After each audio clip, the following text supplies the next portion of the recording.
राधे दर्शक, आजको जनता जान्न चाहन्छन् कार्यक्रम हामी समग्र रूपमा नेपाल कम्युनिस्ट पार्टी एमाले भित्रको द्वन्द्व र विवाद झगडाको बारेमा विशेष रूपमा चर्चा परिचर्चा र बहस गर्दैछौँ। आज नेपाल कम्युनिस्ट पार्टी एमालेको महाधिवेशन आयोजना गर्ने कमिटीको बैठक बस्यो बालुवाटारमा र बैठकले स्पष्ट रूपमा भनेको छ माधवकुमार नेपाल लगायत शीर्ष नेताहरूलाई स्पष्टीकरण लिने र कारबाहीसम्म गर्ने सङ्केत गरेको छ। अब को नेताहरू कारबाहीमा पर्दैछन् त पार्टीको निर्देशन नमान्ने हुइप उल्लङ्घन गर्ने शीर्ष नेताहरूलाई कारबाही गर्ने, माधवकुमार नेपाल लगायतका नेताहरूलाई कारबाही गर्ने, घनश्याम भुसाल, सुरेन्द्र पाण्डे, भीम रावलाई कारबाही गर्ने र कर्णाली प्रदेशमा पार्टीको हुइप उल्लङ्घन गर्ने 4 जना सांसदलाई नेताहरूलाई कारबाही गर्ने निर्णय नेपाल कम्युनिस्ट पार्टी एमालेको आजको बैठकले गरेको छ। यसबारेमा आजको कार्यक्रममा हामी विशेष रूपमा चर्चा गर्दैछौँ। बालुवाटारमा आज के भयो? नेपाल कम्युनिस्ट पार्टी एमालेको महाधिवेशन आयोजक कमिटीको बैठकमा साँच्चीकै नेताहरूले के भने र प्रधानमन्त्रीले स्पष्ट रूपमा भन्नुभएको छ माधवकुमार नेपाल लगायतका नेताहरूलाई उहाँले षड्यन्त्रकारी भन्नुभएको छ, पार्टीको नीति विपरीत गरेर काम गरेको भन्नुभएको छ र गम्भीर आरोप लगाउनु भएको छ प्रधानमन्त्री केपी शर्मा ओलीले अनुशासनको कारबाही गर्ने र अहिलेको अवस्थामा कोहीसँग पनि कहिले पनि सम्झौता नगर्ने पार्टी बचाउनको लागि उहाँले जुन किसिमको कुरा अगाडि सार्नु भएको छ केपी शर्मा ओलीले पार्टीमा गलत काम गर्नेलाई, प्रचण्डसँग सहकार्य गर्नेलाई, प्रचण्डसँग मिलेर जान खोज्नेलाई म छोड्दिनँ भनेर उहाँले घोषणा गर्नुभएको छ। माधवकुमार नेपालले पनि आज घोषणा गर्नुभएको छ केपी शर्मा ओलीको गलत प्रवृत्तिको विरुद्ध म लडिरहनेछु, म सम्झौता गर्दिनँ भनेर पनि उहाँले भन्नुभएको छ। त्यसबाहेक नेपाल कम्युनिस्ट पार्टी एमाले अब फुटको सङ्घारमा पुगेकै हो त दुवैसम्म टसमस छैनन्। शीर्ष नेताहरू एक आपसमा आरोप प्रत्यारोपमा छन् र प्रधानमन्त्रीले त सङ्केत गरिसक्नु भएको छ अब माधवकुमार नेपाल लगायतका नेताहरूलाई सांसद पदबाट पनि हटाउने 2 दिनभित्र स्पष्टीकरण दिनको लागि आग्रह गर्नुभएको छ र स्पष्टीकरणमा चित्त नबुझे सांसद पदबाट पनि हटाउने निर्णय आजको नेपाल कम्युनिस्ट पार्टी एमालेको बैठकले गरेको छ। यसबारेमा आजको कार्यक्रममा हामी गहिरोमा गएर समीक्षा गर्दैछौँ। र आज माओवादी केन्द्रको बैठक बस्न सकेन, स्थायी समितिको बैठक किन बस्न सकेन, के कारणले बस्न सकेन? आज कङ्ग्रेस सभापति शेरबहादुर देउवाले स्पष्ट रूपमा भन्नुभएको छ प्रधानमन्त्री केपी शर्मा ओलीको नेतृत्व सरकारलाई ढाल्न म तयार छु। अब यो सरकारलाई धेरै दिन राख्नु हुँदैन, यो प्रजातन्त्र विरोधी लोकतन्त्र विरोधी सरकार हो भनेर काङ्ग्रेस सभापति शेरबहादुर देउवाको जिकिर उहाँले आज स्पष्ट रूपमा भन्नुभएको छ। अहिलेको अवस्थामा अब केपी शर्मा ओलीको नेतृत्व सरकारलाई ढाल्नै पर्छ, हटाउनै पर्छ भनेर काङ्ग्रेस सभापतिको पनि तर्क आइसकेको छ। उहाँले पनि आज उद्घोष गरिसक्नु भएको छ र आजको कार्यक्रममा हामी यसबारेमा पनि विशेष रूपमा चर्चा गर्दैछौँ। तर माओवादी केन्द्रले सरकारलाई दिएको समर्थन फिर्ता नगरेकोमा कङ्ग्रेस सभापतिको पनि आक्रोश छ। त्यसैले आज हामी यसबारेमा पनि चर्चा परिचर्चा र बहस गर्दैछौँ। तपाईँहरू सबैलाई थाहा छ यतिखेर सबैको ध्यान जसपातिर छ। जनता समाजवादी पार्टीको माग सम्बोधन गर्न प्रधानमन्त्री केपी शर्मा ओली तयार हुनुभएको छ र सम्भवतः अब 1-2 दिनभित्रै सहमति हुँदैछ महन्त ठाकुर र केपी शर्मा ओलीको बीचमा। आज लुम्बिनी प्रदेशमा जसपाले शङ्कर पोखरेललाई साथ दिएको छ र आज बल्ल बल्ल धेरै कोसिस गरिसकेपछि उहाँको मुख्यमन्त्री पद जोगिएको छ। शङ्कर पोखरेलको कसरी जोगियो त मुख्यमन्त्री पद? त्यहाँ मोर्चाबन्दी थियो विपक्षीहरूको र अविश्वासको प्रस्ताव दर्ता गराएर जसरी भए पनि शङ्कर पोखरेललाई हटाउन लागेका जसपाका नेताहरू एकाएक किन कसरी मन्त्री बने, के कारणले मन्त्री बने? जसपाको दोहोरो चरित्र देखियो लुम्बिनी प्रदेशमा। यसबारेमा पनि आजको कार्यक्रममा हामी विशेष रूपमा चर्चा गर्दैछौँ। साँच्चीकै शङ्कर पोखरेलले बाजी मार्नु भएको छ। शङ्कर पोखरेलले कसरी बाजी मार्नु भयो त? आजको कार्यक्रममा हामी यसबारेमा पनि विशेष रूपमा चर्चा गर्दैछौँ। उहाँको मुख्यमन्त्री पद धरापमा थियो, सङ्कटमा थियो, तर एकाएक उहाँले सम्झौता गर्नुभयो र 4 जनालाई मन्त्री बनाउनु भएको छ। यसबारेमा पनि आजको कार्यक्रममा हामी विशेष रूपमा चर्चा गर्दैछौँ। र प्रधानमन्त्री केपी शर्मा ओलीको सिफारिसमा राष्ट्रपति विद्यादेवी भण्डारीले हिउँदे अधिवेशन अन्त्य गर्नुभएको छ। किन अन्त्य गर्नुभयो त हिउँदे अधिवेशन? प्रधानमन्त्रीले किन संसद चलाउन चाहनु भएन? के कारणले संसदबाट प्रधानमन्त्री भाग्नुभयो? आज जताततै यसबारेमा चर्चा सुरु भएको छ। बस जारी छ। प्रधानमन्त्री किन संसदप्रति उत्तरदायित्व र जिम्मेवारी वहन गर्न चाहनुहुन्न? किन संसदीय व्यवस्थामा संसदमा गएर प्रधानमन्त्रीले आफ्नो कुरा राख्न चाहनु भएन? किन यो संसदप्रति प्रधानमन्त्रीको आजको दिनमा हेर्ने दृष्टिकोण किन फरक छ त? के कारणले फरक छ त? यो संसदप्रति प्रधानमन्त्री साँच्चीकै भन्ने हो भने आस्था र विश्वासका साथ अगाडि बढ्न तयार हुनुहुन्न।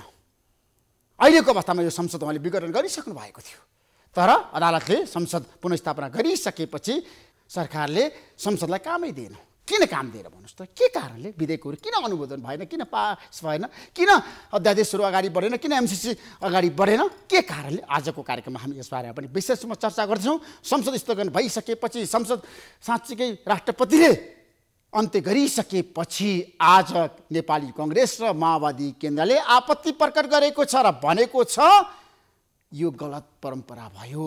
प्रधानमन्त्रीले किन सभामुखलाई नै थाहा नदिइकन संसद अन्त्य गर्नुभयो? के कारणले? आजको कार्यक्रममा हामी यसबारे पनि विशेष रूपमा चर्चा परिचर्चा र बहस गर्दैछौँ र हामी आज कोरोनाको कहरको बारेमा पनि चर्चा गर्छौँ। भत्तै बढेको छ कोरोनाको सङ्क्रमणको सङ्ख्या। नेपाल उच्च जोखिममा गइसक्यो। जताततै सन्तरा छाएको छ। अस्पतालमा बेड छैन, भेन्टिलेटर छैन, बिरामीहरू बिचल्लीमा छन्, उपचार पाएका छैनन्। यस्तो अवस्था छ देशको। कोरोनाको कहरको कुरा गर्दाखेरि जताततै जनताहरू यतिखेर के हुने हो, अब कसरी बाँच्ने भनेर उनीहरू साँच्चै अहिलेको अवस्थामा सावधानी अपनाउनको लागि भिडभाडमा जसरी रोकथाम र नियन्त्रणको लागि सरकारले पहल गर्नु पर्थ्यो, किन गर्न सकेन त? किन भिडभाड भइरहेको छ त? तर आज सरकारले एउटा महत्त्वपूर्ण निर्णय गरेको छ। अब भिडभाड नगर्ने, भिडभाडमा जानेहरूलाई कारबाही गर्ने, मास्क नलगाउनेलाई कारबाही गर्ने सरकारले आज घोषणा गरेको छ र भनेको छ अब रेस्टुरेन्टहरू बन्द गर्ने, अब रात्रिकालीन व्यवसाय सबै ठप्प पार्ने, रोक्ने, बिहान 8 बजेदेखि बेलुका 8 बजेसम्म मात्रै रेस्टुरेन्ट होटेलहरू खोल्न पाउने, अब 1 महिना विद्यालयहरू पनि बन्द, महत्त्वपूर्ण सहरका विद्यालयहरू बन्द, धनगढीदेखि विराटनगरसम्म काठमाडौँ उपत्यका सबै स्कुलहरू बन्द, कलेजहरू बन्द। एउटा महत्त्वपूर्ण काम हो यो। किनभने अहिलेको अवस्थामा हामीले घरभित्रै बस्नुपर्छ, सावधानी अपनाउनै पर्छ, हामी सचेत हुनै पर्छ र कोरोनाबाट आफू पनि बस्नुपर्छ, अरूलाई पनि बचाउनुपर्छ। आजको कार्यक्रममा हामी यसबारे पनि विशेष रूपमा चर्चा गर्दैछौँ। म केही समयको विश्रामपछि नेपाल कम्युनिस्ट पार्टी एमालेका नेता भीम रावलको साथमा आउनेछु। प्रतीक्षा गर्नुहोस्। जनता जान्न चाहन्छन् कार्यक्रम हेर्दै गर्नुहोस्। बीचमा जनता जान्न चाहन्छन् कार्यक्रममा नेपाल कम्युनिस्ट पार्टी एमालेका प्रभावशाली नेता भीम रावल हुनुहुन्छ। डाक्टर भीम रावल, तपाईँलाई म जनता जान्न चाहन्छन् कार्यक्रम स्वागत गर्न चाहन्छु। धन्यवाद। आज नेपाल कम्युनिस्ट पार्टी एमालेको महाधिवेशन आयोजक समितिको बैठक बसेर तपाईँहरू लगायत शीर्ष नेतालाई कारबाही गर्ने भन्ने निर्णय गरिसकेको छ। अब तपाईँहरूको सांसद पद पनि जाने भयो। 9 राष्ट्रिय महाधिवेशनबाट निर्वाचित केन्द्रीय कमिटीलाई भङ्ग गर्ने अधिकार केपी शर्मा ओलीजीलाई छैन। उहाँले पार्टी विधानको धारा 13, 14, 58 को विपरीत जुन राष्ट्रिय महाधिवेशन आयोजक कमिटी बनाउँछ त्यो अवैध हो। उहाँ त्यो अवैध कमिटीको अवैध अध्यक्ष हो। अवैध अध्यक्षले गरेका सम्पूर्ण कारबाही अवैध हुन्छन्। उहाँलाई सांसद पदबाट हटाउने कुनै अधिकार पनि छैन। किन अधिकार छैन? उहाँले त भन्नुभएको छ माधव कुमार नेपाल लगायत सबैलाई कारबाही गर्नुपर्छ। उहाँहरूले पार्टीको अनुशासन उल्लङ्घन गर्नुभएको छ, हुइप उल्लङ्घन गर्नुभएको छ। म चुप लाएर बस्दिनँ। केपी शर्मा ओलीले आज भन्नुभएको छ बैठकमा, नेकपा एमालेको अनुशासन सबभन्दा उल्लङ्घन गर्ने व्यक्तिको नाम केपी शर्मा ओली हो। उहाँले पार्टीको अनुशासन उल्लङ्घन गर्नुभएको छ। वास्तवमा 9 राष्ट्रिय महाधिवेशनको सम्पूर्ण मान्यतालाई मान्ने हो, पार्टी विधान मान्ने हो भने सबभन्दा पहिलो कारबाही केपी शर्मा ओलीजीलाई हुनुपर्छ। अब तपाईँहरूलाई कारबाही गरिसक्नु भयो। उहाँले त तपाईँहरूलाई निलम्बन गरिसक्नु भएको छ। सांसद पद पनि तपाईँहरूको खारेज हुँदैछ। उहाँले त भन्नुभएको छ चुप लाएर म बस्दिनँ, प्रचण्डसँग सहकार्य गर्ने, प्रचण्डसँग चाहिँ मिल्नेहरूलाई म छोड्छु। केपी शर्मा ओलीको आजको तर्क। मलाई त गइसक्नु भयो एमाले छोडेर।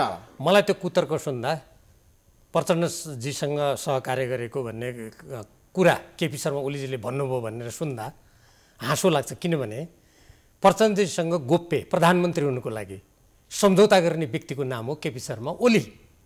उहाँले गोप्य सम्झौता गरेर प्रधानमन्त्री भइसकेपछि अनि उहाँलाई भर्याङको रूपमा प्रयोग गर्न खोज्नु भएको रहेछ। अहिले घटनाक्रमले त्यो देखायो। यस्तो गर्ने व्यक्तिलाई राजनीति शास्त्रमा अनैतिक भनिन्छ। त्यसकारण उहाँले सांसद पद कसको खाने उहाँले दिएको पद हो र हामीले उहाँले चाहिँ जहाँसम्म पार्टीको हुइप मान्नु पर्दैन। पार्टीको हुइप त पार्टीको सबभन्दा कर्णाली प्रदेशमा तपाईँले किन उल्लङ्घन गर्नुभयो? होइन, पार्टी कर्णाली प्रदेशमा जुन उल्लङ्घन किन गर्नु भन्ने प्रसङ्ग छ नि। जुन व्यक्तिले पार्टीको विधान उल्लङ्घन गर्छ, महाधिवेशनको मार्गदर्शन उल्लङ्घन गर्छ, पार्टीको केन्द्रीय कमिटी महाधिवेशनबाट निर्वाचित केन्द्रीय कमिटीलाई सर्वोच्चको फैसला विपरीत काम गर्छ, अनि त्यस्तो व्यक्तिको कुनै निर्देशन मानिरहनु पर्छ र? पार्टी अध्यक्षको निर्णय नमान्ने? अध्यक्ष त कहाँ हुनुहुन्छ उहाँ त? केन्द्रीय कमिटी भङ्ग भएर उहाँ त अवैध अध्यक्ष हो। राष्ट्रिय महाधिवेशन आयोजक कमिटी गठन गर्ने नेकपा एमालेको विधानमा कहाँ छ? कुन महाधिवेशनको निर्वाचित अध्यक्ष होइन केपी शर्मा ओली भनेको?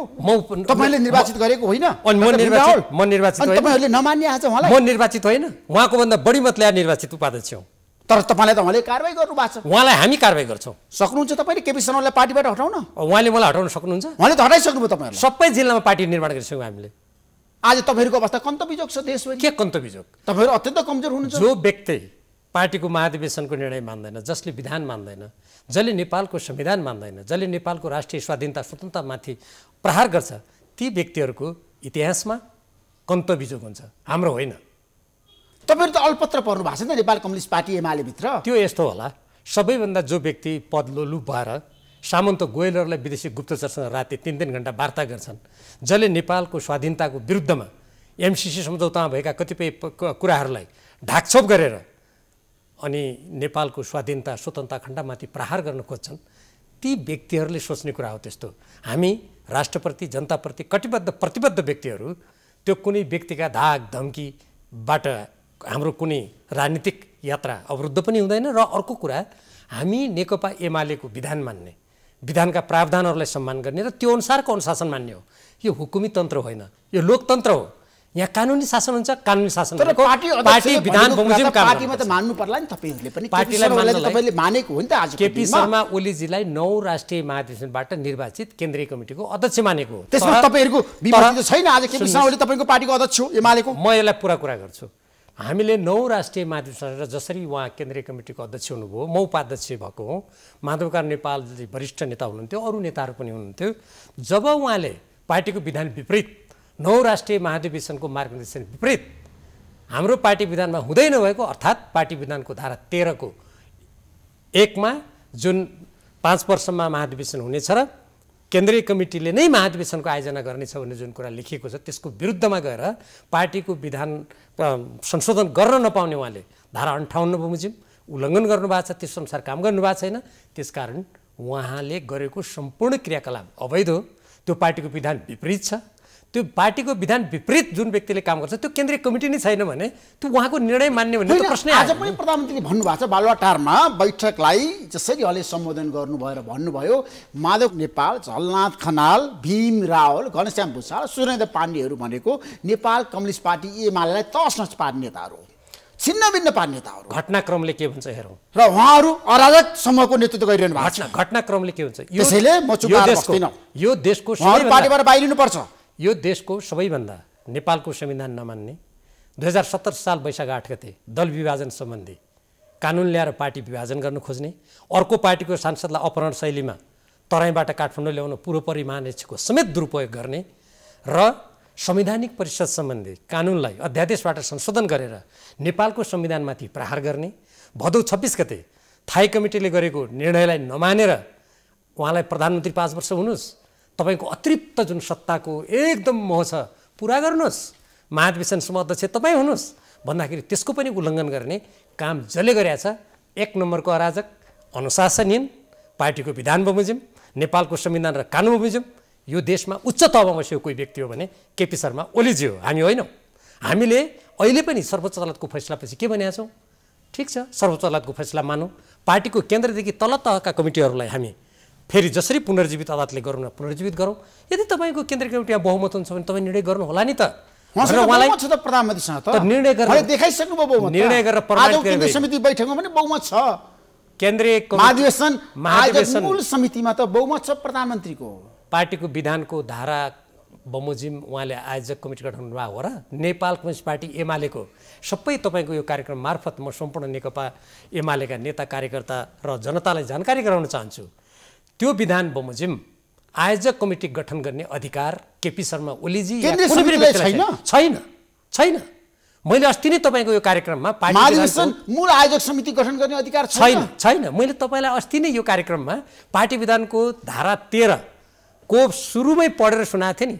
महाधिवेशन 5 वर्षमा केन्द्रीय कमिटीले आयोजना गर्नेछ भनेर तपाईँलाई पढेर सुनाएको होइन मैले विधान ल्याएर। अलि पढे भइगयो नि त। केपी शर्मा ओलीजीले अब पढ्नै छोडेको त होइन नि, होला नि, पढे भइगयो नि। त्यसकारण उहाँका सम्पूर्ण क्रियाकलापहरू अवैध, अराजक, अनुशासनहीन छन्।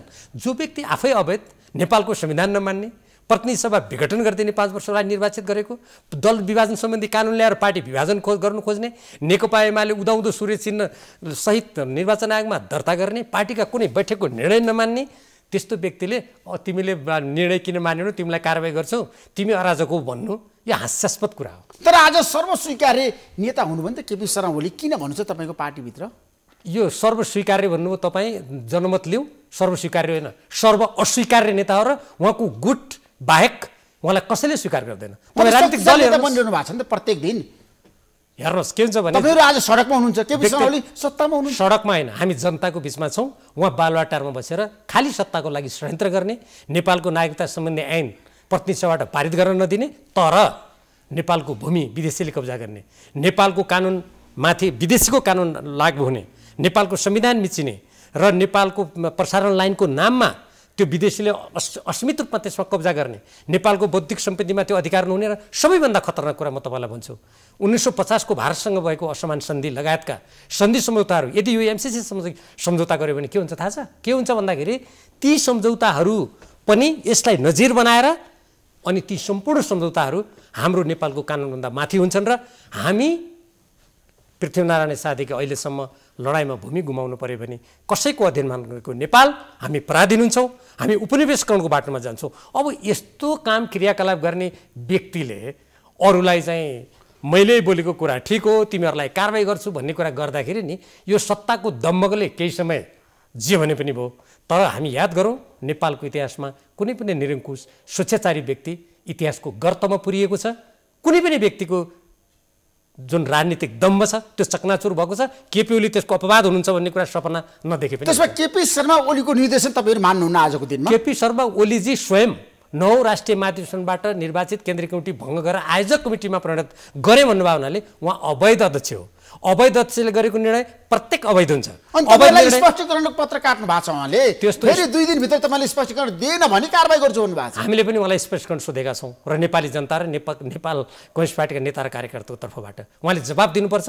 म उहाँलाई प्रश्न गर्न चाहन्छु, उहाँले शपथ लिँदाखेरि पार्टीको विधान बमोजिम म सबै अवसरवादको विरुद्ध लड्नेछु, साम्राज्यवादको विरुद्ध लड्नेछु, म नेपालको स्वाधीनताको पक्षमा उभिन्छु भने त्यो शपथको कागज उहाँले बालुवाटारको कुन डस्टबिनमा हालेर च्यातेर फ्याँक्नुभयो? मान्नुभएको छ उहाँले? अनि त्यस्तो व्यक्ति जो राष्ट्रको विरुद्धमा आएका कुराहरूलाई चाहिँ अगाडि म नबढाइ छोड्दिनँ भनेर सभामुखले प्रतिनिधि सभामा म देशको हितमा काम गर्छु भन्दाखेरि सभामुखको विरुद्ध सर्वदलीय बैठकमा विस्मरण गर्ने व्यक्तिले अनि गरेका कुराहरू केपी शर्मा ओलीलाई यो हास्यास्पद कुरा। उहाँलाई स्पष्ट सोध्ने अधिकार छैन। उहाँ अवैध, उहाँले त सोध्नु भएको छ आजको केन्द्रीय समितिको बैठकको निर्णय। 9 राष्ट्रिय महाधिवेशनको विधान बमोजिम उहाँ अवैध आयोजक कमिटीको अवैध अध्यक्ष हो। अवैध अध्यक्षले सोधेका कुनै कुरा पनि वैध हुँदैनन् अनि अवैध कुराको हामी जवाब दिनुपर्छ। त्यसमा एमालेको वैध अध्यक्ष को त आजको दिनमा? एमालेको वैध अध्यक्ष उहाँ हुनुहुन्न, हामीले बनाउनुपर्छ। अब तपाईँहरू कसलाई अध्यक्ष बनाउनुहुन्छ एमालेको? त्यो त हामी प्रक्रियामा अहिले देशव्यापी रूपमा हामीले जिल्ला कमिटीहरू हाम्रा सङ्गठन पुनर्गठन गर्दैछौँ, जनसङ्गठनहरू पुनर्गठन गर्दैछौँ र हामी भन्दैछौँ जसरी केपी शर्मा ओलीजीले यो कम्युनिस्ट आन्दोलनलाई विसर्जन गर्ने र उहाँले गोर्बाचोभको नेपाली संस्करणको रूपमा आफूलाई अगाडि बढाउने, विदेशी गुप्तचरसँग साँठगाँठ गर्ने, कम्युनिस्ट आन्दोलनलाई ध्वस्त गर्ने जुन षड्यन्त्र गरिरहनु भएको छ त्यो षड्यन्त्रको विरुद्धमा उभिनुको लागि हामी नेकपा एमालेका नेता कार्यकर्तालाई आह्वान गरिराखेका छौँ। जब त्यसले सङ्गठन निर्माणको पूर्णता लिन्छ त्यसपछि हामी अरू आवश्यक पाइला चाल्छौँ। लोकतन्त्रमा, विधिको शासनमा, कानुनी राज्यमा एकदम पार्टीको निर्णय त मान्नुपर्छ। पार्टी सिस्टममा एकदमै पर्छ। तपाईँहरूले पार्टीको मान्नु भएको छैन पछिल्लो समय कलानी प्रदेशकै कुरा गर्न चाहन्छु म। आज प्रधानमन्त्री भन्नुभएको छ। तपाईँले कुन पार्टीको कुरा गर्दै हुनुहुन्छ? मैले नेपाल कम्युनिस्ट पार्टी एमालेको कुरा गरेँ। अनि नेपाल कम्युनिस्ट पार्टी एमाले भन्ने छ र अहिले उहाँको केपीको अध्यक्षतामा? उहाँले त नेपाल कम्युनिस्ट पार्टी एमालेको विधान मिचेर, मैले त्यसको दफा तपाईँलाई धारा अघि पनि भने धारा 13, 14, 58 र अरू त्यसका प्रावधानहरू मिचेर हाम्रो आचार संहिता र केन्द्रीय कमिटीको बैठक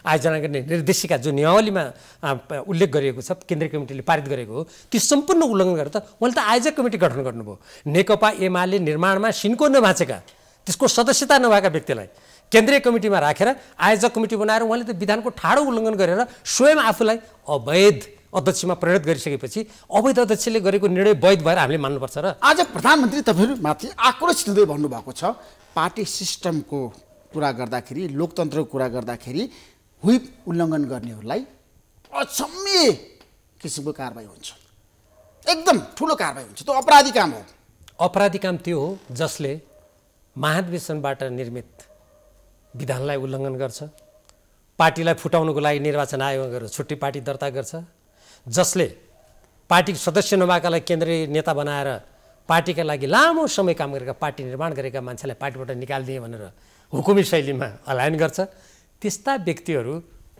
पार्टीको दृष्टिकोणबाट पार्टीको सिद्धान्तको दृष्टिकोणबाट अपराधी ठहरिन्छन् तर पार्टीको विधान मान्छु नौ राष्ट्रिय महाधिवेशनबाट निर्वाचित कमिटीको बैठक बोलाउनुहोस् सर्वोच्च अदालतको फैसला बमोजिम पार्टीका संरचनाहरूलाई यथावत रूपमा पुनर्जीवित गरेर चलाउँ भन्ने मान्छेलाई अपराधी देख्ने आँखा स्वयं सामन्त गोयलहरू जस्ताले या त अर्को चस्मा लगाइदिएको हुनुपर्छ या त्यस्तो मान्छेहरूको आफै सिद्धान्तबाट चित भएर यस्ता कुरा गरेको हुनुपर्छ त्यसो अब तपाईँहरू के गर्नुहुन्छ किनभने तपाईँहरू पार्टीभित्र अल्पमत हुनुहुन्छ आज एमालेको कुरा गर्दा केन्द्रीय समितिमा स्थायी समितिमा कहीँ पनि तपाईँहरूको बहुमत छैन यो तपाईँले स्वीकार्नुपर्छ यो तपाईँले केपी शर्मा ओलीजीको तर्फबाट भनेको कि साँच्चै थाहा पाएर भने केपी शर्मा ओलीको तर्क अब तर्कले हुँदैन तथ्य हेर्नुहोस् उहाँसँग त तथ्य भएको त हामीले देखेका छौँ हरेक निकायमा बहुमत छ नि केपी शर्मा ओलीको तथ्यको तर्फ जाउँ न त म उहाँलाई यहीँबाट चुनौती दिन्छु ल थाई कमिटीको बैठक बोलाउनुहोस् अल्पमतमा हुन्छ कहीँ बहुमतमा हुन्छ सर्वोच्चको फैसला गर्नुहोस् त्यहाँ प्रमाणित गर्नुहोस् म यहीँबाट चुनौती दिन्छु दोस्रो पोलिट ब्युरोको बैठक बोलाउनुहोस् को अल्पमत हुन्छ को बहुमत हुन्छ म यहीँबाट चुनौती दिन्छु तेस्रो नौ राष्ट्रिय महाधिवेशनबाट निर्वाचित केन्द्रीय कमिटीको बैठक बोलाउनुहोस् को अल्पमत हुन्छ को बहुमत हुन्छ यहीँबाट चुनौती दिन्छु राष्ट्रिय परिषदको व्यवस्था छ हाम्रो विधानमा राष्ट्रिय परिषदको बैठक बोलाउनुहोस् ल यहीँबाट म चुनौती दिन्छु को अल्पमत को बहुमतमा त्यतिले पुगेन भने उहाँ सर्वोच्च अदालतको फैसला बमोजिम नेकपा एमालेको सम्पूर्ण संरचनालाई मान्यता दिएर अनुशासित एउटा कार्यकर्ताको नेताको हैसियतबाट हामी ल महाधिवेशन गरौँ नेकपा एमालेलाई पूर्ववत फर्काएर अनि अल्पमत बहुमतको हुन्छ त्यहाँबाट परीक्षण हुन्छ कल्पना गरेर धम्की दिएर तपाईँले जुन आक्रोशित भन्नुभयो नि देशको प्रधानमन्त्री पदमा बसेको व्यक्तिका उहाँका अभिव्यक्ति मैले हेरेको छु केही दिनभित्र उहाँको जुन तपाईँले आक्रोश मुद्रा भन्नुभएको छ यो नेपालको इतिहासमा मैले यस्तो खालको प्रधानमन्त्री पदमा बसेर यसरी गालीगलोज गर्ने व्यक्ति मैले देखाएको छैन आजसम्म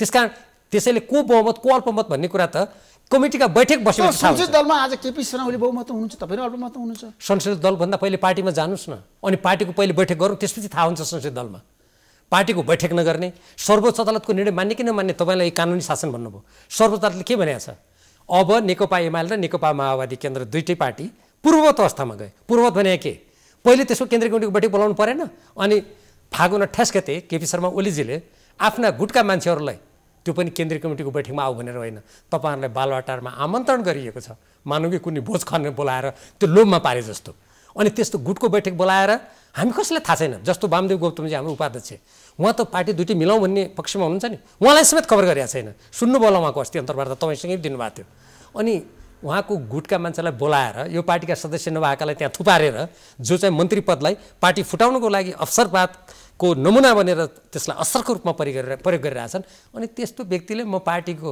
अध्यक्ष हुँ त्यो केन्द्रीय कमिटीको अध्यक्ष हुँ तिमीहरूलाई निर्देशन दिन्छु मेरो निर्देश किन उल्लङ्घन गर्यो भन्ने नैतिक अधिकार हुन्छ आज प्रधानमन्त्रीले संसद अन्त्य गर्नुभयो किन भन्दाखेरि तपाईहरुले प्रधानमन्त्री विरुद्ध अविश्वासको प्रस्ताव दर्ता गराउँदै हुनुहुन्थ्यो संसदमा तपाईहरु कांग्रेससँग र माओवादी केन्द्रसँग मिलेर माधवकुमार नेपाल प्रचण्ड र शेरबहादुर देउवाको बीच एउटा सहमति भएको थियो रे हिजो राति अब केपी शर्मा ओलीको विरुद्ध अविश्वास प्रस्ताव दर्ता गराउने त्यो सही हो तपाईले अघि कानुनी शासनको कुरा गर्नुभयो म हेर्नुहोस् आफै पनि 48 सालदेखि चुनाव लडेको यो देशमा र पहिले मैले राष्ट्रिय पञ्चायत कालको पनि अधिवेशन कसरी हुन्थ्यो मैले देखेको छु 15 सालको नेपाली कांग्रेस जति बेला द्वितीय बहुमतले आएको थियो त्यति बेलाको पनि मैले इतिहास पढेको छु आफ्नो कुर्सी हल्लिन्छ कि भनेर अधिवेशन मैले 1 बजे बन्द गर्ने भन्ने सभामुखसँग कुनै परामर्श नगर्ने यति राजनीतिक रूपमा अनैतिक प्रधानमन्त्री र नेता तपाईँ नेपालको इतिहासमा अर्को देख्नुहुन्न जहाँसम्म अविश्वास प्रस्तावको प्रसङ्ग छ उहाँले भन्नुभयो हैन त सार्वजनिक रूपमा मेरो विरुद्ध अविश्वासको प्रस्ताव ल्याएर देखाऊ भन्नुभयो हैन अनि कसैले देखाइदिन्छु ल्याउँछु भनेपछि अनि सारा हाम्रा रीतिथितिमा अधिवेशनका मान्यता मूल्य कुल्चेर सभामुखलाई कुनै जानकारी छैन। हाम्रो दिन भनेको कसरी गणना हुन्छ कानुन मुजब? कुनै दिन राति 12 बजे मात्र समाप्त हुन्छ हाम्रो यो अधिवेशनको अहिलेसम्म। कार्यालयमा जानुभयो भने 5 बजे समाप्त हुन्छ कार्यालय, होइन र? अनि त्यो 1 बजे बन्द गरेर त्यो प्रस्ताव आउला भनेर तपाईँ पदको लागि यति विधि मिच्ने मान्छे तपाईँले आजसम्म नेपालमा कुनै नेता देख्नु भएको छ? पञ्चायतकालमा पनि थिएन।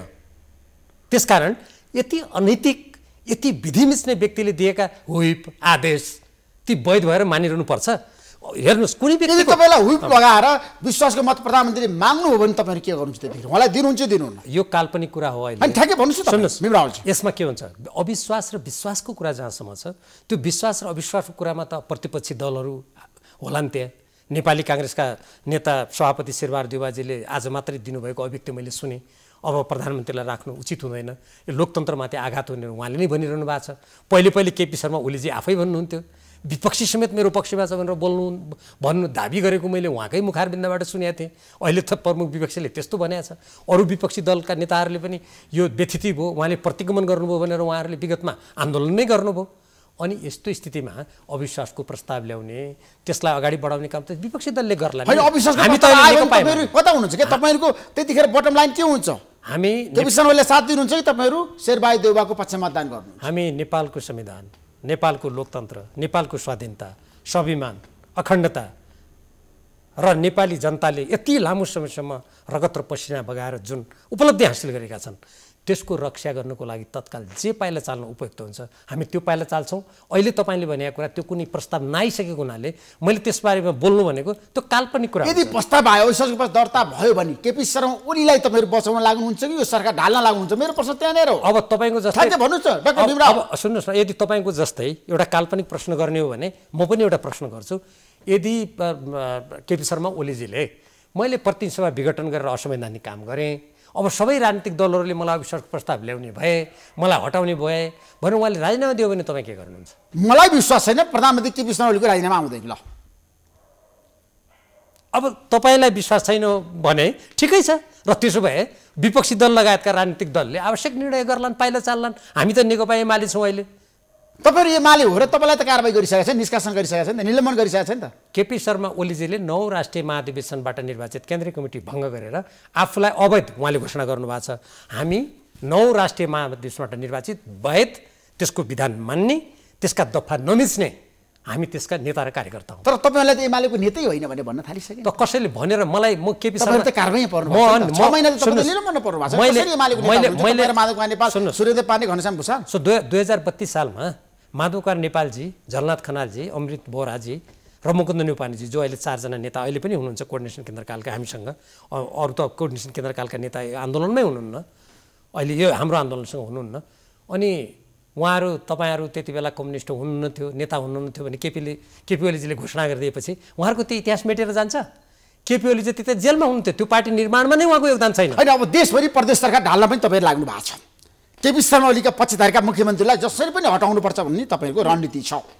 मलाई के बताउनुहोस् भने डाक्टर भीमराव, आज तपाईँले एकदम खुलासा गर्नुहोस्, स्पष्ट रूपमा भनिदिनुहोस्, यदि प्रधानमन्त्रीलाई ढाल्नको लागि कङ्ग्रेस र माओवादी केन्द्र एक भयो भने माधव कुमार नेपाल, झलनाथ समूहका सांसदहरू कता लाग्छन्? प्रधानमन्त्रीतिर लाग्छन् कि यो सरकार ढाल्न लाग्छन्, गठबन्धन बनाउन लाग्छन्? म तपाईँलाई ठ्याक्कै भनिदिनुहोस्। म तपाईँलाई एउटा यो प्रसङ्गमा एउटा महत्त्वपूर्ण कुरा भन्न चाहन्छु। आजको यो लडाइँ कुन व्यक्तिलाई ढाल्ने, कुन व्यक्तिलाई राख्ने होइन। आजको यो लडाइँ नेपालको संविधानको रक्षा गर्ने कि नगर्ने, नेपालको स्वाधीनता र भौगोलिक अखण्डताको रक्षा गर्ने कि नगर्ने, कानुनी शासनको मान्यताको रक्षा गर्ने कि नगर्ने, एउटा व्यक्तिको स्वेच्छाचारी निरङ्कुशता आज हाम्रो प्रणालीमा जसरी छत्ताछुल्ल भइरहेको छ त्यसलाई नियन्त्रण गर्ने कि नगर्ने, आजको प्रश्न त्यो हो। त्यसकारण केपी शर्मा ओलीजी समर्थकहरूको विरुद्ध होइन, केपी शर्मा ओलीजी र उहाँका गुटका मानिसहरू जसरी राज्य सत्ताको दुरुपयोग गरिरहनु भएको छ, जसरी उहाँले उदाहरणको रूपमा मदन भण्डारी फाउन्डेसन, यो मदन भण्डारीमाथिको ठुलो अपमान हो। मदन भण्डारी जसले देशभक्ति पूर्ण आवाज उठाएकोमा दासढुङ्गामा मृत्युवरण गर्नु पर्यो, मारिनु पर्यो, उहाँको नाममा आज विदेशी पैसा लिएर मदन भण्डारी फाउन्डेसनको नाममा जुन चर्तीकला गरिएको छ, तपाईँ कल्पना गर्नुहोस्। हामी आज के कुराको लागि त्यसैले सङ्घर्ष गर्नु परिरहेको छ। त्यसैले अहिले जुन प्रदेशको सरकारको परिवर्तनको कुरा गर्नुभयो यो कुनै व्यक्ति विशेषप्रति आग्रह दुराग्रह फलानलाई फ्याँक्नुपर्छ गुटबन्दीपूर्ण धारणाबाट होइन कि केपी शर्मा ओलीजीले यसरी राष्ट्रियता लोकतन्त्र संविधान मूल्य मान्यता पार्टी कम्युनिस्ट आन्दोलनको समग्र स्थितिमाथि प्रहार गरेर यसलाई विच्छेद गर्न उहाँले लाग्नु भएको हुनाले त्यसलाई नियन्त्रण गर्नको लागि हामीले जहाँ जहाँ आवश्यक पाइला चाल्नुपर्ने स्थिति आएको हो। तपाईँले त भन्नुभएको छ नि त हामी अरू प्रदेशमा पनि यस्तो कदम चाल्छौँ भनेर तपाईँले त भनिसक्नु भएको छ, प्रतिक्रिया दिइसक्नु भएको छ। निश्चय पनि केपी शर्मा ओली विरुद्ध हामी लाग्छौँ भनेर भन्नुभएको यो केपी शर्मा ओलीजी होइन कि केपी शर्मा ओलीजीका कम्युनिस्ट आचरण विरोधी नेपालको संविधान विरोधी नेपालको राष्ट्रिय हित विरोधी र एउटा सामान्य राजनीतिक नैतिकता विरोधी उहाँका जुन गतिविधि हुन् यसले हाम्रो प्रणाली खत्तम हुने भयो हाम्रो राष्ट्रको स्वाभिमानमा आँचाउने भयो हाम्रो अखण्डता माथि आँचाउने भयो। तपाईँ हेर्नुहोस् लिम्पिया लिपुले कालापानीको बारेमा उहाँ कहीँ वार्ता गर्नुहुन्छ 1950 को सन्धिका असमान दफा बारेमा मनमोहन अधिकारी अल्पमतको सरकारमा हुँदा दिल्लीमा गएर म उहाँको भ्रमणदलमा थिएँ पीवी नरसिंह रावसँग आँखामा आँखा जुदाएर उहाँले प्रस्ताव राख्नुभयो कूटनीतिक माध्यमबाट अगाडि बढाउने भन्नुभयो। आज के भयो यत्रो 2/3 सरकार आउँदा केपी शर्मा ओलीजीले त्यो असमान प्रावधान परिवर्तन गर्नुपर्छ भने एक शब्द चिक्क बोलेको तपाईँले सुन्नुभएको छ।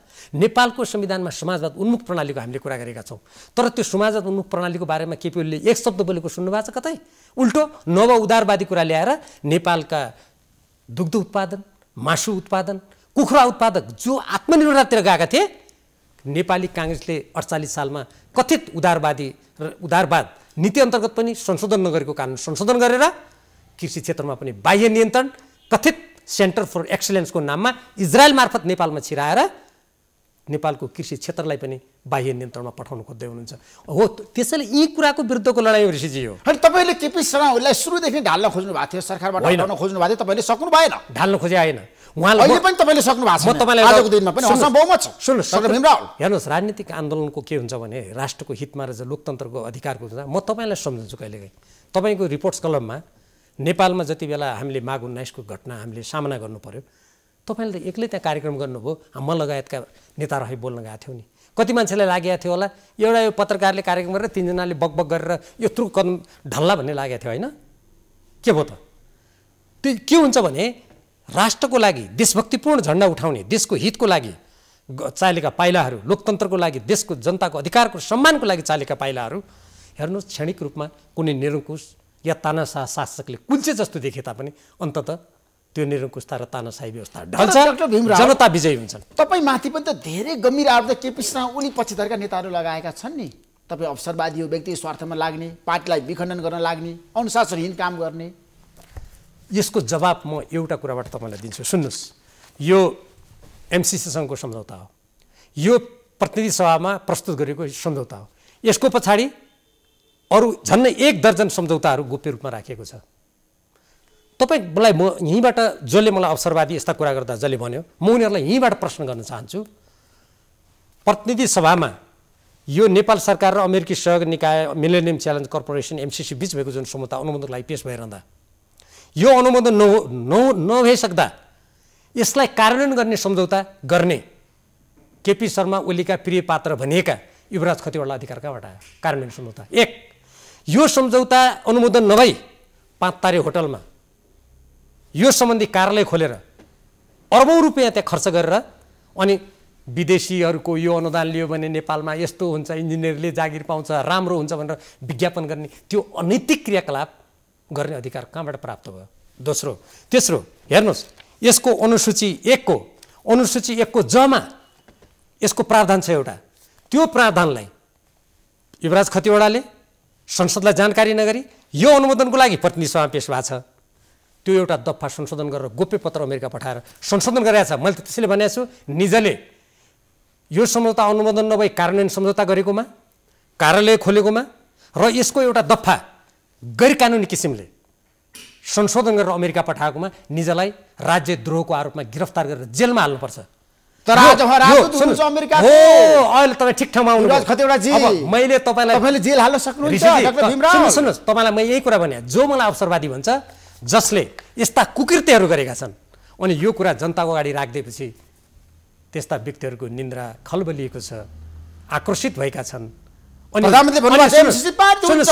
एमसीसी विरोध गर्नेहरूलाई म भन्छु उहाँले चुनौती दिनुभएको छ, चेतावनी दिनुभएको छ र भन्नुभएको छ विकास विरोधी हो भीम रावल। म तपाईँलाई भन्छु अब हाम्रो देशमा विकास अब सुन्नुहोस्, अब तपाईँले विकास द्वन्द्व चाहने, विनाश चाहने डाक्टर भीम रावल तपाईँ। सुन्नुहोस् अब सुन्नुहोस्, नेपाललाई सोमालिया बनाउन चाहने तपाईँ। तपाईँले अलिकति हो सोमालिया, अब हेर्नुहोस् केपी ओलीजीले कसरी नेपाललाई सोमालिया बनाउन चाहनु भएको छ म तपाईँलाई यहाँ भन्छु, अलिकति सुन्नुहोस् है त। म एकदम संक्षेपमा भन्छु, हेर्नुहोस् यो जुन एमसीसीसँग सम्झौता हो यो हिन्द अमेरिकी रक्षा र सुरक्षा नीति तथा हिन्द प्रशान्त रणनीतिको अङ्ग रहेको तथ्य निम्न दस्तावेजहरूबाट स्पष्ट छ। सन् 1986 को अमेरिकी रक्षा मन्त्रालयको पुनर्संरचना सम्बन्धी ऐन, नोभेम्बर 2019 में प्रकाशित स्वतन्त्र खुला हिन्द प्रशान्त भन्ने दस्तावेजको पृष्ठ 1, डिसेम्बर 2017 को राष्ट्रिय सुरक्षा रणनीति पृष्ठ 39, जुन 2019 को हिन्द प्रशान्त रणनीति पृष्ठ 38, पृष्ठ 45, मई 14, 2019 में अमेरिकी उपसहायक मन्त्री डेभिड जे रान्जोको बनाई, फेब्रुअरी 2019 में अमेरिकी सहायक राज्य मन्त्री एलिस वेल्सको बनाई।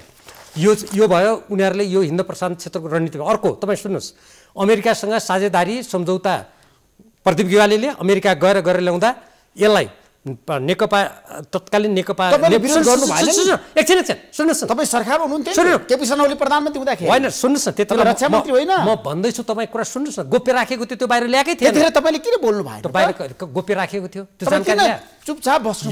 यो सम्झौता म रक्षा मन्त्री भएको बेला संसदमा ल्याएको थिएन, अर्थ मन्त्रालयले के गरिरहेको थियो हामीलाई जानकारी थिएन। सुन्नुहोस् कुरा, अब अर्को सुन्नुहोस्, यसमा जुन अवसरवादी भनेको छ नि, किन अवसरवादी उनीहरूले भने सुन्नुहोस्, यो सम्झौता असमान छ। एउटा कर्मचारीसँग अर्थमन्त्रीले हस्ताक्षर गरेको छ, सार्वभौम समानताको सिद्धान्त विपरीत छ र यसको तपाईँ दफा हेर्नुहुन्छ भने तपाईँसँग समय छैन, अहिले हाम्रो छोटो छ, यसको प्रस्तावनादेखि कमसेकम 8वटा धारा यो असमान सन्धि भएको कुरा यसले प्रश्न पार्छ। अर्को सुन्नुहोस्, आयोजनाको अवधि 5 वर्ष भनेको छ बाहिर प्रचार गर्दा, अनिश्चित कालसम्म रहने गरी सम्झौताको धारा 5.5 र दफाहरू 2, 7, 2, 8, 3, 2, 6, 3, 7, 3, 8, 5, 2, 5, 3, 5, 4 र 6, 4 कायम रहने गरी कार्यान्वयन सम्झौतामा यो कुरा उल्लेख छ। अमेरिकी सुरक्षा नीतिको मैले तपाईँलाई कुरा भनिहालेँ, आयोजना छनौटमा नेपालको कुनै हात छैन, कुनै अधिकार छैन। सुन्नुहोस्, म तपाईँले नेपालले चाहेको ठाउँ विकास गर्न सक्दैन। तपाईँले किन छैन भन्ने होइन नि, सुन्नुहोस् सुन्नुहोस्, तपाईँ नबोल्नुहोस्, तपाईँ म प्रमाण दिइरहेको छु, सुन्नु, तपाईँले दफा पढेर सुनाइरहेको छु त। नेपालले एमसीसीलाई चित्त बुझ्ने गरी भारतको सहमति लिएर योजनाको छनौट गर्नुपर्ने सम्झौताको अनुसूची 5 क कार्यान्वयन क्षमताको अनुसूची 2 खण्ड B मा उल्लेख छ। म त्यतिकै काल्पनिक कुरा गरिरहेको छैन ऋषिजी। सुन्नुहोस्, अर्को कुरा सुन्नुहोस्, विद्युत प्रसारण लाइन र आयोजनामा हुने भूमिमा एमसीसीको अनिश्चित कालसम्म नियन्त्रण हुन्छ। नेपाल सरकारको नियन्त्रण स्वामित्व हुँदैन त्यसमा। कम्प्याक्ट यो कति धारामा कति भनेको छ, कम्प्याक्टको धारा 1 को 1, 2, B आई दफा 1, 2, B मा भनेको छ। नेपाल सरकारले असीमित अधिकार एमसीसीलाई दिनुपर्छ र उसको निर्देशन अनुसार काम गर्नुपर्छ र उसले जे निर्देशन दियो त्यो अनुसार जानुपर्छ र नेपालमा समानान्तर अर्को सरकार गठन हुन्छ, नेपाल उपनिवेश बन्छ। यसको कहाँनिर लेखिया छ सुन्नुहोस्, यो सम्झौताको अनुसूची 1 को 2 ग, कम्प्याक्टको धारा 3, 3, 5, कार्यान्वयन सम्झौताको धारा 1 दफा 1, 3 A, B, आई धारा 2 दफा 2, 1 एमसीसी नेपाल यसमा भनेको छ। अर्को खतरनाक कुरा तपाईँलाई म सुनाउँछु, अर्को खतरनाक कुरा के सुनाउँछु भने, जस्तो हामीले यदि यो सम्झौतामा संसदबाट अनुमोदन गर्यौँ भने नेपाल र भारतको बिचको सन् 1950 को सन्धि जुन भारतले गएर संयुक्त राष्ट्रसङ्घमा दर्ता गरिसकेको छ, तपाईँलाई थाहा छ कि छैन? त्यो दर्ता गरिसकेको सम्झौता यो विकास होइन, म तपाईँ विकास होइन विनाश कसरी हो म तपाईँलाई प्रमाणित गरेर धारा देखाइदिन्छु नि। सुन्नु सेक्सन, नेपालको आर्थिक क्षेत्रमा कायापलट हुन्छ, कायापलट हुन्छ, कति आउँछ पैसा भन्नुहोस् मलाई? देशमा प्रगति वर्षमा कति पैसा आउँछ मलाई भन्नुहोस् न। ट्रान्समिसन लाइन मलाई सुन्नुहोस्, भारतसँग हाम्रो छ नि जोडियो भने तपाईँ सुन्नुहोस्, नेपालले विद्युत बेच्दैन अब। तपाईलाई थाहा छ कि छैन वर्षमा कति पैसा आउँछ? वर्षमा कति पैसा आउँछ तपाईँलाई थाहा छ? सजिलो हुन्छ नेपाललाई, त्यो अवसर हामीले गुमाउने। मेरो प्रश्नको जवाब दिनुहोस्, वर्षमा कति पैसा आउँछ नेपालमा थाहा छ? तपाईँलाई थाहा छ? भन्नुहोस् न तपाईँ। जम्मा 55 अर्ब हो यो 5 वर्षको लागि भनेको। 55 अर्बमा 38% रकम कहाँ जान्छ भन्ने कुरा गोप्य राखिएको छ, उल्लेख छैन। 13 अरबभन्दा बढ्ता नेपालले पैसा हाल्नुपर्छ। के गरी यो सम्झौता रद्द भयो भने 13 अरब रुपियाँ सबै अमेरिकामा जान्छ। अहिले उसले दिने जम्मा 10 अरब जति हो लगभग 1 वर्षमा आउने। त्यो 10 अरबको 50% पनि सडक र प्रसारण लाइनमा खर्च हुँदैन, थाहा पाउनुहोस्। र त्यसपछि के हुन्छ, त्यो पैसा नेपालको ब्याङ्कमा राख्दा त्यसको ब्याज कसले लिन्छ? एमसीसीले लिन्छ। नेपालको सरकारले यसको योजनामा आफ्नो लोगो राख्न पाउँदैन। सम्पूर्ण बौद्धिक सम्पत्तिमा अमेरिकाको अधिकार हुन्छ। नेपालले ठुलो प्रगति र उन्नति गर्दैछ, फड्को मार्दैछ विकासमा। अब नेपालले विद्युत उत्पादन गर्दैछ, त्यो उत्पादन गरेको विद्युत भारतलाई बेच्नुपर्छ पर्दैन? त्यसको लागि हामीलाई ट्रान्समिसन लाइन चाहिन्छ चाहिँदैन? तपाईँ भन्नुहोस् न। भारतलाई बेच्नेको नाममा तपाईँ नेपालको भूमि, नेपालको प्रसारण लाइनको नाममा तपाईँको नेपालको स्वाधीनता, नेपालको कानुन विदेशको हातमा बेच्न सक्नुहुन्छ? तपाईँ नेपालको उन्नति म त्यसको जवाब दिनुहोस् न। प्रगति भने के? विरोध मात्रै गर्ने। अमेरिकाले जुन किसिमको एउटा रिपोर्ट सार्वजनिक गर्यो त्यो रिपोर्टमा तपाईँको नाम पनि उल्लेख गरेको छ। यस्ता हास्यास्पद कुरा नगर्नु। त्यो रिपोर्ट तपाईँले पढ्नु भएन? गगन थापा तपाईँको नाम रिपोर्टमा आएको होइन, अमेरिकन सरकारको रिपोर्टमा हाम्रो नाम मात्र हाम्रा मान्छेहरू भनेर। सुन्नुहोस्, तपाईँले त्यो कुरा के भनेको छ अमेरिकाले त्यसले थाहा छ? नेपालमा गृहमन्त्री Bhimrao Bhagat it is a welcome step, यो राम्रो स्वागतयोग्य काम हो र उहाँसँग हामी कन्ट्याक्ट पर्सनको रूपमा काम गरिरहेको छु भनेको छ। अहिले कन्ट्याक्ट पर्सन मैले प्रदीप बिहालीको जस्तो अमेरिकामा गएर पार्टनरसिप गोप्यता गरेको छु मैले। एउटा पदमा भएको व्यक्ति कुनै देशको राजदूतले उहाँ हुँदाखेरि स्वागतयोग्य हो, शान्ति सुरक्षा गर्ने जस्तो मान्छे, योग्य मान्छे। तपाईँको राजदूतले खुलासा गर्दैन त्यतिखेर तपाईँको अमेरिकासँग राम्रो सम्बन्ध थियो? होइन, सम्बन्ध मेरो अहिले पनि के बिग्रिएको छ र? के मैले यो तपाईँको एमसिसी नेपालको स्वाधीनता नेपालको कानुनको कुरा गर्नुको मतलब कुनै देशप्रति विदेश राखेको भन्ने ठान्नु भएको छ?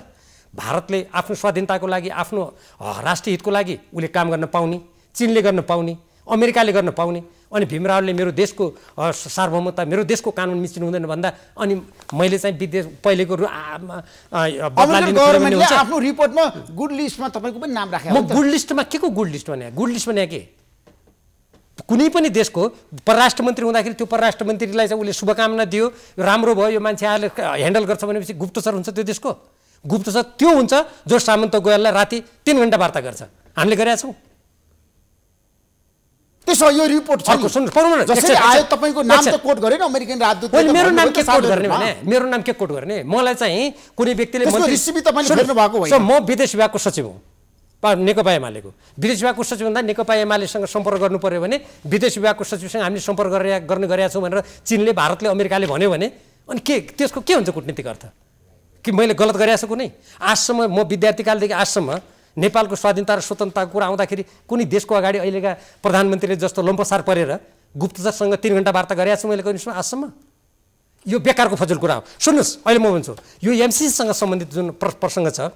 अर्को कुरा, आयोजनाको सञ्चालन, नियन्त्रण, व्यवस्थापन तथा सुपरभिजन सम्बन्धी अधिकार सम्पूर्ण रूपमा एमसिसीमा रहन्छ र त्यसपछि उसको नीति निर्देशन एमसिए नेपाल भनेर जुन अहिले भनेको छ सचिव भावनाले त नेपालको सरकारको नीति मान्छ नि भनेको छ नि? मान्दैन। अमेरिकाको नीति निर्देशनबाट चल्नुपर्छ। साँच्चीकै भन्ने हो भने यहाँ समानान्तर सरकार हुन्छ। मैले अघि तपाईँलाई भन्दै थिएँ, तपाईँले बिचैमा अर्को प्रसङ्ग ल्याउनु भयो, जस्तो 1950 को सन्धि छ, या हाम्रो बिआरआईसँग होला या अरू कुनै देशसँग सम्झौता होला। यदि यो कुरालाई संसदबाट पारित गरेर अन्तर्राष्ट्रिय कानुनको मान्यता दिने हो भने यो अन्तर्राष्ट्रिय कानुन हो र? यो द्विपक्षीय सम्झौता हो, त्यो पनि विकासको लागि एग्रिमेन्ट हो भने यो कसरी अन्तर्राष्ट्रिय कानुन बमोजिम संसदमा गयो? यो यसको पछाडिको उद्देश्य के हो भने भोलि जसरी अहिले 1950 को सन्धिमा भारतले संयुक्त राष्ट्रसङ्घमा लगेर दर्ता गरिसकेको छ, यो हुने बित्तिकै के हुन्छ त? अब 1950 को सन्धिको सम्बन्धमा भारतले पनि पार्लियामेन्टबाट अब अनुमोदन गराउने र जसरी 2019 सालपछि नेपालमा भारतीयहरूले सम्पूर्ण जग्गा किनबेच गर्न पाउने कुरालाई पछि नेपालको कानुनले एकछिन मेरो कुरा सुन्नुहोस्, यो तपाईँले मेरो कुरा सुन्नुहोस् न। यो नेपाली जनताको लागि, तपाईँको स्वयंको लागि पनि महत्त्वपूर्ण छ। भोलि नेपालको जग्गा जमिन सबै भारतीयहरूले खरिद गर्न पाउने भन्ने 1950 को सन्धिमा राष्ट्रिय व्यवहार दिने भन्ने जुन कुरा छ, पछि त्यो हाम्रो सार्वभौम सत्ताको विरुद्ध भएको हुनाले हाम्रा राष्ट्रिय कानुनहरू ल्याएर त्यो बन्द भएको छ। यो हुने बित्तिकै के हुन्छ थाहा छ? यो नजिरको रूपमा प्रयोग गरेर 1950 को सन्धिदेखि हामी जति पनि देशसँग सम्झौता गर्छौँ ती सब संसदमा जान्छन्। हाम्रो देशको कानुन समाप्त भएर नेपाल पृथ्वीनारायण शाहदेखि आजसम्म कहिले कसैको उपनिवेश नभएको मैले अघि जुन भने, यद्यपि हामीले भूमि गुमायौँ, उपनिवेशकरणको बाटोमा नेपाल जान्छ। अनि तपाईँ विकासको नाममा कसैको 5 अरब वार्षिक रुपियाँ 10 अरब दिने कुराले हामी 6 अरब रुपियाँ त सांसदको लागि बाँड्छौँ। बन्द गर्नुहोस् न, त्यहीले बनाउन सकिँदैन। हामी ट्रान्सलेसन बनाउन सक्दैनौँ। एउटा एनसेलको कर प्रणालीमा तपाईँलाई थाहा होला वासिङटनमा अहिले मुद्दा चलिरहेछ 67 अर्ब रुपियाँ एउटै योजनामा। यो अरू त खरबौँ कति यहाँ दुरुपयोग भएको छ। अनि अनेक लुट गरे तपाईहरु बोल्नुहुन्छ? कसले? एनसेलले। अनि मैले बोले तपाईँले कहिले सुन्नु भएन? यो तपाईँकै कार्यक्रममा 3 चोटि भनिसकेँ मैले। सबैले पैसा खान्छन् एनसेलसँग। हो त, सुन्नु, जसले देशका नेता नेपालको राजस्व मारेर विदेशीको हातमा यसरी हात थापेर नेपालको स्वाधीनता बेच्ने, देशभित्र राजस्व उठाउने कुरामा कमिसन खाएर तिनलाई छुट दिने, तिनी हुन् अपराधी। जसरी मलाई चाहिँ तपाईँले अघि यो पार्टी यसो गर्ने अपराधी भनेर भन्नुभयो, हामी जस्तो होइनौँ। जसले त्यो गर्छ तिनीहरू अपराधी हुन्। राष्ट्रले तिनीहरूलाई दण्डित गर्नुपर्छ। यसको एउटा महत्त्वपूर्ण कुरा, त्यसैले मैले तपाईँले बिचमा फेरि मेरो कुरा पुरा भएन क्या। यसलाई त्यसो गर्यो भने के हुन्छ त? यो नजिरको रूपमा स्थापित भएर 1950 को सन्धि लगायतका असमान सन्धि सम्झौता सबै भोलि यसैमा टेकेर ती शक्तिशाली देशहरूले हाम्रो देश त हेर्नुहोस्, हाम्रो कानुन, हाम्रो स्वाधीनता, हाम्रो आफ्नो निर्णय गर्ने अधिकार सम्पूर्ण समाप्त हुन्छ। त्यसकारण त्यो लडाइँ त्यो हो। त्यो अहिलेको एमसिसी पारित गर्नको लागि प्रधानमन्त्री कम्बर कसरी लाग्नु भएको छ। शेरबहादुर देउवाले पनि उहाँलाई साथ दिइसक्नु भएको छ। पारित गराउने प्रधानमन्त्रीको रणनीति छ। अब तपाईँले विरोध गर्दा गर्दै पनि पारित भयो भने तपाईँले के गर्नुहुन्छ? एउटा स्वतन्त्र स्वाधीन देशले, तपाईँले विश्वको इतिहासमा देख्नु भएको छ, बाहिरी सेनाले आएर त्यहाँ आक्रमण गर्यो भने त्यो देशका नागरिकले के गर्छन् तपाईँलाई थाहा छ कि छैन? तपाईँलाई पक्कै पनि यत्रो यति पत्रकार म तपाईँ सुन्छु नेपालमा अमेरिकाको लागि सेना ल्याउनको लागि एमसिसीलाई पारित गराउनु पर्छ भने म तपाईँलाई एउटा कुरा भन्छु। तपाईँले उनीहरूले चाहे भने अमेरिकाबाटै नेपाललाई आक्रमण गर्न सक्छ नि। अमेरिकाले चाहे भने यहाँ आउनु पर्छ अमेरिकन सेना। नेपालमा किन आउने अमेरिकन सेना? मैले नबुझेको डाक्टर भीमराव, मैले सुन्नुहोस् कुरा यहाँको सुन्नुहोस्, मैले अमेरिका सेना आउँछ यहाँ आक्रमण गर्छ भनेको छैन। तर तपाईँको प्रश्नको उत्तरमा म के भन्दैछु भन्दाखेरि मिलेनियम च्यालेन्ज कर्पोरेसन अमेरिकाले यहाँ सहयोग गर्नु हुँदैन, त्यसको आर्थिक सहयोग लिनु हुँदैन, त्यो देशप्रति दुर्भाव छ, कूटनीतिक रूपमा सम्बन्ध बिगार्नुपर्छ, अमैत्री हो, त्यो भनेको छैन।